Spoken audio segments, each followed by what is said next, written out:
Tip number 1. The way your Alpha Strike works is that it hits 4 times, bouncing to the closest target each time.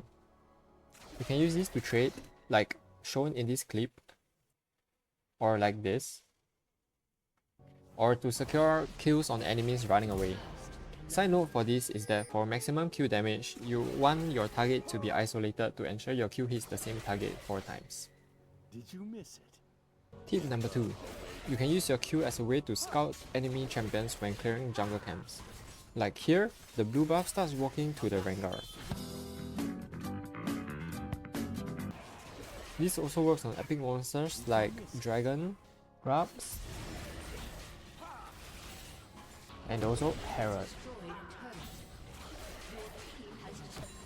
Tip number 3. Leveling Q and leveling W at level 3 when clearing the jungle makes almost no difference. You can just choose to level W by default, as having W is straight up better if you get invaded or if you decide not to full clear. Tip number 4. Never use your E to clear waves, and late game, do not use your E to clear camps, as it changes almost absolutely nothing, unless you know for sure nothing is going to happen in the next 15 seconds. Imagine you use your E to clear waves or camps and a fight breaks out. Then your E is on cooldown, you do absolutely no damage and you die. Just save your E for fights. Tip number 5. Should you go Borg first or Kraken first? Always go Kraken first. It does the most damage even against champs like Mundo that stacks HP items. Also, Kraken is just cheaper. This is with 1 item. And as you can see, the time difference is negligible even with 2 items, with Kraken doing more damage in both scenarios. Tip number 6. When should you use your Q? There are 3 main things to consider when using your Q. Firstly, your Q helps to gap close.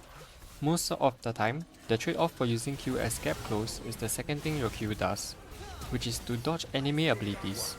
You should consider if there are any important abilities to dodge before using your Q to gap close. The third thing to consider when using Q is the damage distribution of your Q.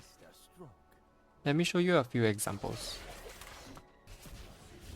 Here, we see that Karma uses W, so I know that we can just walk up to hit the blitz if he gets rooted, and we can save Q for his hook.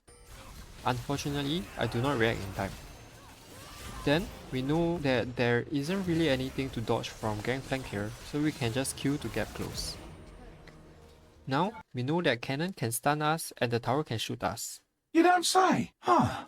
So we save Q to dodge and use Flash to gap close instead. Here, I should have dodged his 4th shot with Q instead of meditating. But the idea behind using Q here first is to guarantee that all 4 Q hits land on Jhin, as the Q damage might spread to the approaching minion wave if we Q later. Tip number 7. Crit E is another playstyle you can go for, especially if the enemy have no tanks. I recommend going Hail of Blades since it allows you to build more AD and crit to maximize your Q damage. Crit E does a lot more burst and has a more assassin-like playstyle, where you want to be aiming squishies most of the time.